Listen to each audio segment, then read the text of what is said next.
Ladies and gentlemen, welcome to Chanel Jasmine, the best novel Chanel for romantic stories. Hai guys, selamat datang di channel Jasmine, channel terbaik untuk menyimak novel-novel romantis.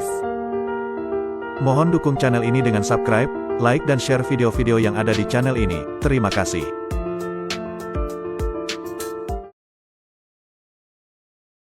Kaisar Agung Seni Bela Diri Bab 836. Kehancuran keluarga Zhang mengguncang seluruh kota Huangyue. Meskipun keluarga Zhang bukan satu-satunya kekuatan di kota ini, tidak ada kekuatan lain yang lebih kuat dari mereka. Beberapa mungkin setara, tetapi kebanyakan jauh lebih lemah.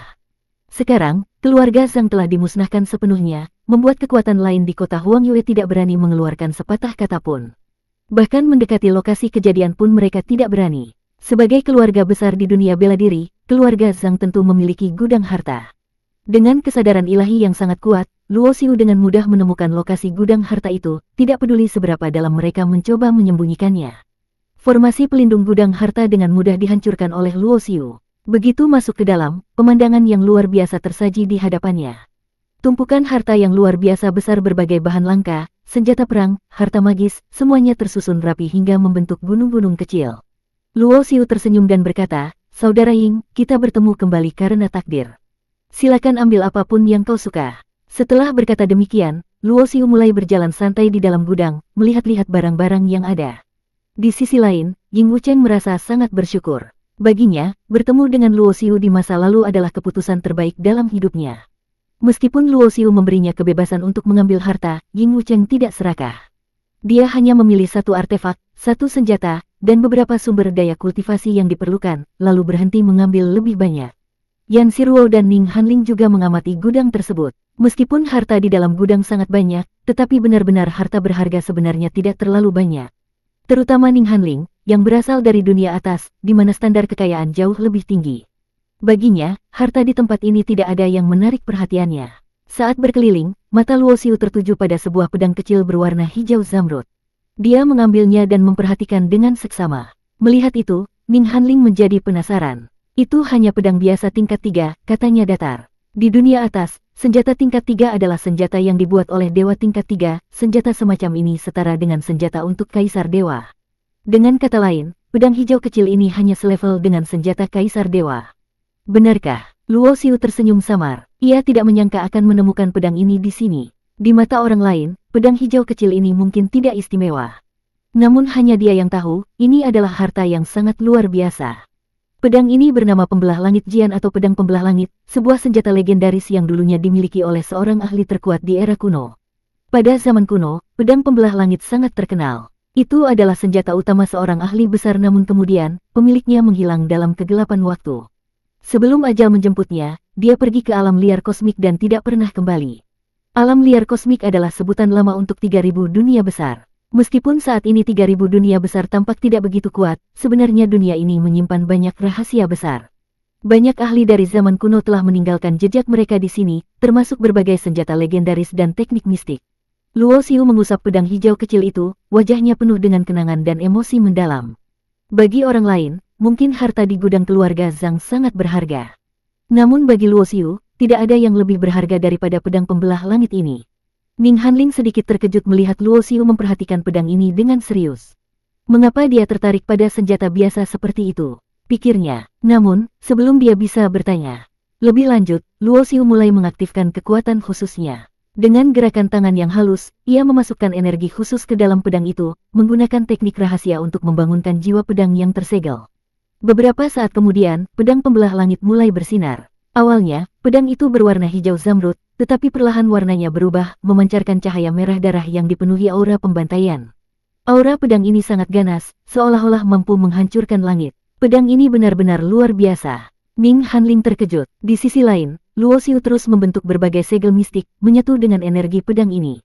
Dengungan tajam terdengar, dan kekuatan pedang mulai merobek ruang di sekitarnya. Saat Luo Xiu memasukkan kesadarannya ke dalam pedang, ia tiba di sebuah ruang yang dipenuhi energi pedang. Di sana, ia melihat seorang wanita cantik yang sedang tertidur di dalam energi pedang itu. Ketika Luo Xiu memasukkan kesadarannya ke dalam pedang, wanita itu perlahan membuka matanya. Siapa yang membangunkan pedang pembelah langit? Suaranya jernih dan indah, tetapi penuh dengan kewaspadaan dan ketegasan. Luo Xiu tersenyum lembut, kemudian mengubah kesadarannya menjadi wujud lamanya Tai Sang King. Mengxia, sudah sekian lama kita tak bertemu. Kau tidak mengenaliku. Mendengar itu, wanita itu terkejut luar biasa. Tai Sang King, kau masih hidup. Namun, beberapa saat kemudian, dia menyadari sesuatu yang aneh. Tidak, kau bukan Tai Sang King. Matanya yang cantik berubah tajam, memancarkan aura membunuh yang luar biasa. Siapa kau sebenarnya? Di dalam ruang pedang, energi pedang mulai bergolak, siap menghancurkan Luo Xiu kapan saja. Aku adalah Tai Sang King, tetapi juga bukan. Aku adalah reinkarnasi dirinya. Luo Xiu menghela napas dan mengembalikan bentuknya ke wujud saat ini. Di kehidupan ini, namaku adalah Luo Xiu. Mengxia mengerutkan alisnya. Apa buktimu? Luo Xiu tersenyum dan berkata, teknik pencarian mimpi. Teknik ini hanya diketahui oleh dua orang Tai Sang King dan Mengxia sendiri. Mendengar itu, energi pedang di sekitar perlahan mereda. Mengxia menatap Luo Xiu dengan penuh keraguan, lalu berbisik, apakah itu benar-benar kau? Namun, senyumnya segera memudar. Kau telah bereinkarnasi, tapi aku sudah lama tiada. Di matanya, terlihat kesedihan yang mendalam. Dia sendiri tidak tahu sudah berapa lama dia mengalami penghancuran diri. Dia juga tidak tahu sudah berapa tahun yang berlalu sejak dia menghilang dari dunia ini. Namun, pada akhirnya, segala sesuatu tentang dirinya telah kembali menjadi debu, lenyap dalam waktu dan ruang. Saat ini, yang tersisa dari dirinya hanyalah sepotong jiwa yang tersimpan dalam pedang pembelah langit. Jika dia tetap tertidur dalam pedang ini, maka dia bisa bertahan selamanya. Namun, jika dia terbangun, maka sisa kesadarannya akan benar-benar lenyap dan tidak akan ada lagi jejaknya di dunia ini. Tidak, kau salah, Mengxia. Suara Luo Xiu tegas. Di alam semesta ini, tidak ada kehidupan yang benar-benar lenyap. Setiap makhluk meninggalkan jejak dalam siklus reinkarnasi. Mungkin dunia ini tidak lagi mengenal namamu, tetapi jejakmu masih ada dalam siklus reinkarnasi. Jika suatu hari aku bisa menguasai hukum reinkarnasi, aku akan menemukan jejakmu dan membawamu kembali ke dunia ini. Mengxia menatap Luo Xiu dengan penuh kebingungan. Apakah kau benar-benar Tai Sang King? Dia sangat mengenal Tai Sang King, seorang pria yang tidak peduli pada siapapun selain jalan bela dirinya sendiri.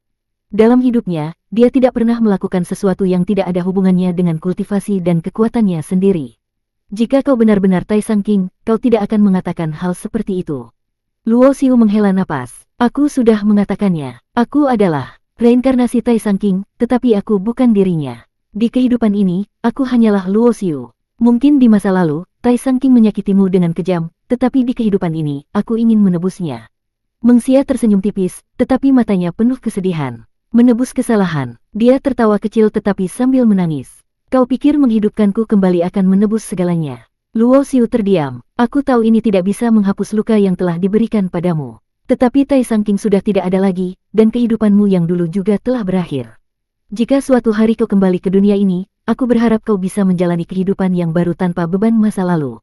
Jian Chen telah kembali. Luo Xiu tiba-tiba berbicara. Dia berhasil bertahan melewati kehampaan waktu.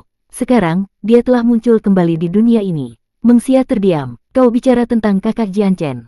Suaranya gemetar. Apakah dia masih terobsesi dengan Ji Wushuang? Dia tersenyum pahit, sama seperti aku yang dulu mengejarmu. Matanya menatap Luo Xiu dalam-dalam. Kau memang berbeda dari Tai Sang King. Kau lebih manusiawi darinya. Jika saja Tai Sang King dulu seperti dirimu sekarang, betapa baiknya itu. Aku mungkin tidak akan merasakan kepedihan yang begitu dalam. Namun, tubuh Mengxia semakin memudar. Kesadarannya telah terbangun setelah sekian lama tertidur, dan sekarang ia mulai menghilang. Luo Xiu terdiam. Setelah menyerap kenangan Tai Sang King, dia tahu persis apa yang terjadi di masa lalu. Tai Sang King pernah turun ke dunia fana untuk melatih tekadnya. Saat itu, dia bertemu Mengxia, seorang gadis baik hati dan murni.